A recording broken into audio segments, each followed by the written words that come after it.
દિયોદર ખાતે આજે સાંજે 7 કલાકે ઠાકોર સમાજના અપેક્ષિત લોકોની એક બેઠક મળવા જઈ રહી છે। આ બેઠકની અંદર વિસ્તારના તમામ લોકો સાથે ચર્ચા વિચારણાઓ કરીશું, એમની વાત સાંભળીશું, અપેક્ષિત હોદ્દેદારો આગેવાનોની વાત સાંભળીશું।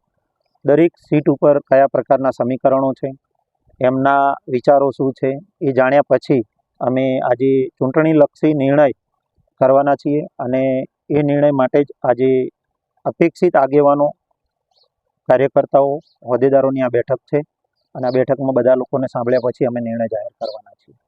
ખાસ કરીને ઠાકોર સમાજના ઉમેદવારો પણ ચૂંટણી લડી રહ્યા છે। હવે તેને લઈને તો ક્યાંક ને ક્યાંક ચર્ચા વિચારણા છે, તો બીજી તરફ આ બેઠક યોજાનાર છે, તો તેને લઈને હાલ રાજકારણ ગરમાયું છે, એટલે શું આશા છે?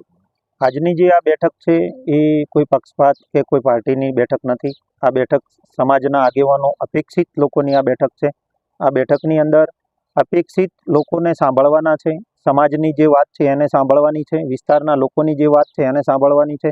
ત્યાર પછી તમામ લોકો સાથે અમે ચર્ચા વિચારણાઓ કરીશું અને વિચારણાઓ કર્યા પછી અમે આ નિર્ણયને જાહેર કરવાના છીએ। અમે ઘણા સમયથી ગામડાઓમાં લોકો સાથે બેઠકો કરી રહ્યા છીએ, એમની વાત સાંભળી રહ્યા છીએ, આગેવાનોની વાત સાંભળી રહ્યા છીએ। જે તે એમની વાત છે, જે વિચારો છે, એ જે નિર્ણય કરવાના છે, એ તમામનું સંકલન કરી અને અમે આજે ઠાકોર સમાજની આ બેઠક જે છે એની અંદર અમારો નિર્ણય અમે કરવાના છીએ।